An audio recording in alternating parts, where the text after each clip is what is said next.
I don't have an intro for my channel, so...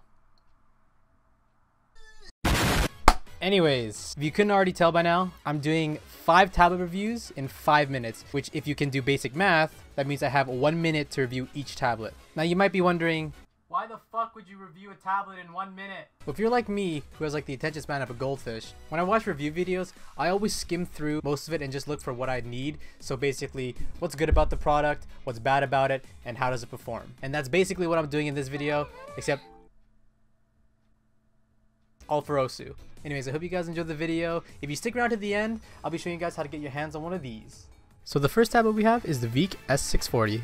The price for this tablet is pretty affordable for most Osu players, ranging between 40 Canadian and 26 USD. The tablet itself actually has pretty low latency and has an extremely light pen that I think a lot of Osu players would love. Although for me personally, it's a little too light. Seriously, it feels like you're holding a feather. One of the downsides of the tablet though is that you can definitely feel some smoothing. It's not a lot, but it's enough to make you notice it. I think after a while of use though, I think you'd easily get used to it and would hardly notice it. The drivers for the Veikk are okay, but they're not the best for Osu, especially if you're switching tablets, since the area you input into the tablet won't be the same as your previous one. However, the tablet is compatible with the HUIONs. The pen also feels extremely cheap, which might explain why it's so light, as well as the cords being attached to the tablet. This means that if the cord breaks, you'll actually have to buy a brand new tablet rather than just having to replace the cord.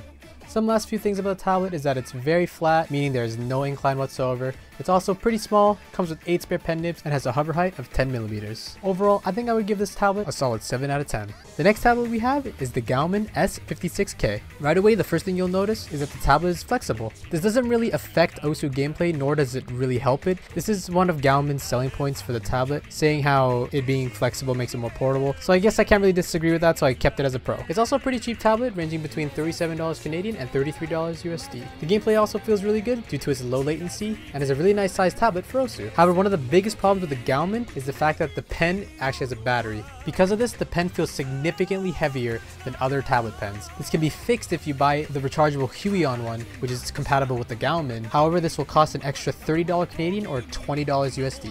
The drivers are also not the best, but are compatible with the HUIONs, as well as the tablet not having any rubber feet at the bottom, meaning that this tablet could slide a bit, depending on what surface you're playing on. Some last few things about the tablet is that it's very flat, meaning there's no incline, there are 4 spare pen nibs, and has a hover height of 15mm. Overall, I give this tablet with the battery pen a 6 out of 10, and with the rechargeable one, an 8 out of 10.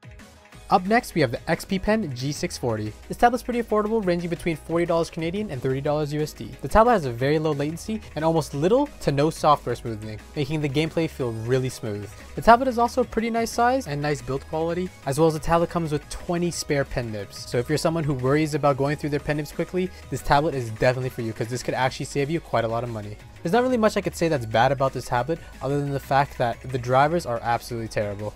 Okay, the drivers aren't actually that bad. It's just the only way you can adjust your tablet area is by adjusting the shape and size. An example being Wacom drivers. With Wacom ones, you can directly punch in the numbers for your area. However, with the XP ones, you can't. You'll be stuck with having to guess by changing the shape. Although this isn't really a big problem because the tablet is also compatible with HUION drivers. Some last few things about the tablet is that it is very flat, meaning there is no incline, and has a hover height of 10mm. Overall, I think this is a very solid tablet, and I think that any Osu player who has it will have a great time using it. So I'll give it a strong 9 out of 10. Our second last tablet for the video is the HUION 420. Right off the bat, the most noticeable thing about this tablet is just how cheap it is, ranging between just under $30 Canadian and roughly $20 USD. The tablet itself has pretty low latency.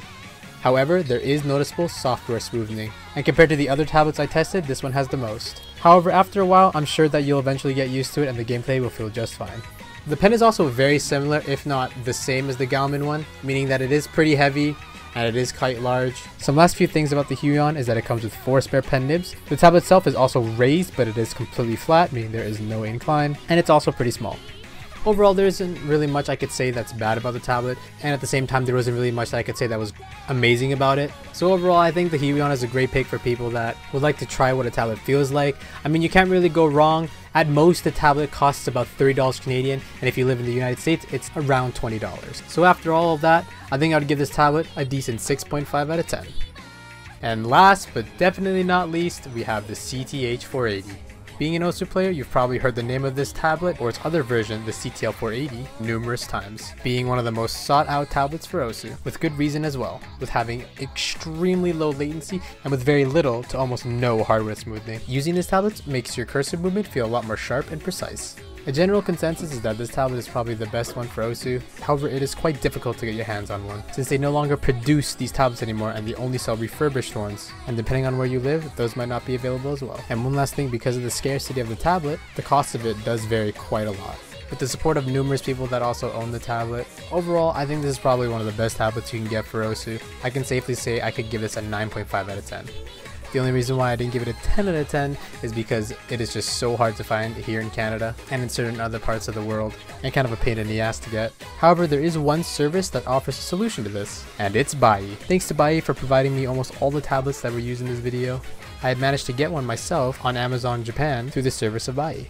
In short, Bai is a proxy service. Because a lot of Japanese stores don't ship outside of Japan, what Bai does is they buy the item for you, bring it to their warehouse that's in Japan, and then ship it to you. It's quick and easy. Simply head over to the Bai site, make an account, add the Bai Chrome extension, and that's it. You're all set. Now just head over to the Japanese Amazon, search for used CTH480 tablet, look for one that seems legitimate and trustworthy, so a suggestion would be look for one with pictures. Once you found one, just go to your Bai extension, make sure to click use, and just put the exact price of the used product in the price section. Once you're done that, just add to cart and head back over to the Bai page to proceed to checkout, where you will be prompted to pay for shipping. If you're interested on trying out Bai, I've left a link to their site in the description below. Thank you guys so much for watching, and I hope that this video helped on which tablets to buy for OSU, and I'll see you guys next time. Peace.